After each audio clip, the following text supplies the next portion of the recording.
ನಮಸ್ಕಾರ. ಸಹಕಾರಿ ಟಿವಿಗೆ ಸ್ವಾಗತ. ಮೊದಲು ಮಾನವನಾಗು. ನಾನು ಎಚ್ ಸುಧೀಂದ್ರ ಕುಮಾರ್. ಮುಖ್ಯಾಂಶಗಳು: ಸಹಕಾರಿ ಆಡಳಿತ ಮಂಡಳಿ ಜವಾಬ್ದಾರಿ ಗುರುತರವಾದದ್ದು. ಗುರುನಾಥ ಜಾಂತೀಕರ.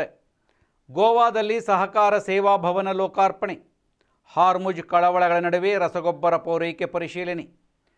ಸಹಕಾರಿ ಕ್ಷೇತ್ರದಲ್ಲಿ ಸಹಕಾರಿ ಆಡಳಿತ ಮಂಡಳಿಯ ಜವಾಬ್ದಾರಿ ಅತ್ಯಂತ ಗುರುತರವಾಗಿದ್ದು, ಸಾಮಾಜಿಕ ಕಳಕಳಿಯಿಂದ ಕಾರ್ಯನಿರ್ವಹಿಸಬೇಕು ಎಂದು ಸಂಯುಕ್ತ ಸಹಕಾರಿಯ ನಿರ್ದೇಶಕ ಗುರುನಾಥ ಜಾಂತೀಕರ ಹೇಳಿದರು. ಅವರು ಬಾಗಲಕೋಟೆಯ ಲಾವೀಸ್ ಸೌಹಾರ್ದ ಸಹಕಾರಿ ಸಂಘ ನಿಯಮಿತ ಇಲಕಲ್ ಸಹಕಾರಿ ಪ್ರಾರಂಭೋತ್ಸವ ಹಾಗೂ ಉದ್ಘಾಟನಾ ಕಾರ್ಯಕ್ರಮ ನೆರವೇರಿಸಿ ಮಾತನಾಡುತ್ತಿದ್ದರು.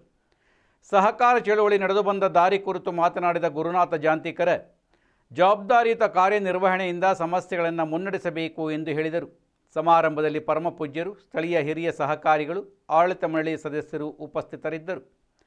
ಗೋವಾದ ಮರ್ಸೇನ್ನಲ್ಲಿ ಹೊಸದಾಗಿ ನಿರ್ಮಿಸಲಾದ ಸಹಕಾರ ಸಂಘಗಳ ನೋಂದಣಿ RCS ಪ್ರಧಾನ ಕಚೇರಿಯಾದ ಸಹಕಾರ ಸೇವಾ ಭವನವನ್ನು ಗೋವಾ ಮುಖ್ಯಮಂತ್ರಿ ಪ್ರಮೋದ್ ಸಾವಂತ್ ಉದ್ಘಾಟಿಸಿದರು.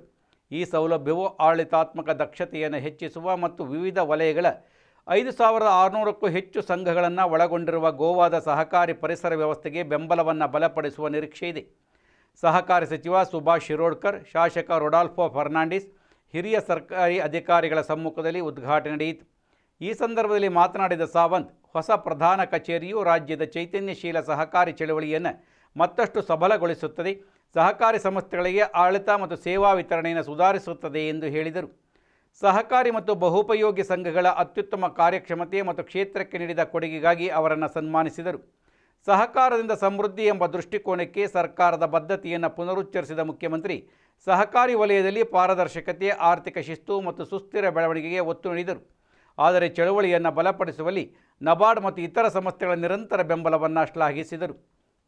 ಹಾರ್ಮುಜ್ ಪ್ರದೇಶದಲ್ಲಿನ ವಿಕಸನಗೊಳ್ಳುತ್ತಿರುವ ಪರಿಸ್ಥಿತಿಯ ನಡುವೆ ಭಾರತೀಯ ರೈತರಿಗೆ ರಸಗೊಬ್ಬರಗಳ ನಿರಂತರ ಮತ್ತು ಸಕಾಲಿಕ ಲಭ್ಯತೆಯನ್ನು ಖಚಿತಪಡಿಸಿಕೊಳ್ಳಲು ಸಹಕಾರಿ ರಸಗೊಬ್ಬರ ಪ್ರಮುಖ ಸಂಸ್ಥೆಯ ಹಿರಿಯ ಅಧಿಕಾರಿಗಳು ದುಬೈನಲ್ಲಿರುವ ಕಿಸಾನ್ ಇಂಟರ್ನ್ಯಾಷನಲ್ ಟ್ರೇಡಿಂಗ್ ಅಧಿಕಾರಿಗಳೊಂದಿಗೆ ವಿವರವಾದ ಚರ್ಚೆಗಳನ್ನು ನಡೆಸಿದ್ದಾರೆ ಎಂದು ಇಫ್ಕೋ ಅಧ್ಯಕ್ಷ ದಿಲೀಪ್ ಸಂಘಾನಿ ಹೇಳಿದರು.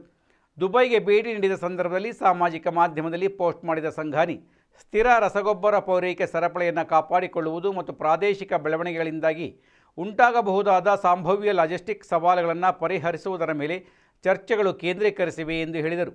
ದೇಶದಾದ್ಯಂತ ಕೃಷಿ ಕಾರ್ಯಾಚರಣೆಗಳನ್ನು ಬೆಂಬಲಿಸಲು ರಸಗೊಬ್ಬರ ಲಭ್ಯತೆಯನ್ನು ಕಾಪಾಡುವುದು ಇಫ್ಕೋಗೆ ಪ್ರಮುಖ ಆದ್ಯತೆಯಾಗಿದೆ ಎಂದು ಅವರು ಒತ್ತಿ ಹೇಳಿದರು.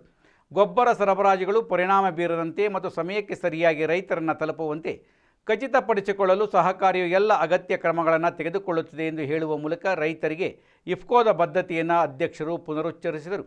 KITಯೊಂದಿಗಿನ ನಿಶ್ಚಿತಾರ್ಥವು ಜಾಗತಿಕ ಪೂರೈಕೆ ಪರಿಸ್ಥಿತಿಗಳನ್ನು ಮೇಲ್ವಿಚಾರಣೆ ಮಾಡಲು ಅಂತಾರಾಷ್ಟ್ರೀಯ ಪಾಲುದಾರರೊಂದಿಗೆ ಸಮನ್ವಯವನ್ನು ಬಲಪಡಿಸಲು ಇಫ್ಕೋದ ವಿಶಾಲ ಪ್ರಯತ್ನಗಳ ಭಾಗವಾಗಿದೆ.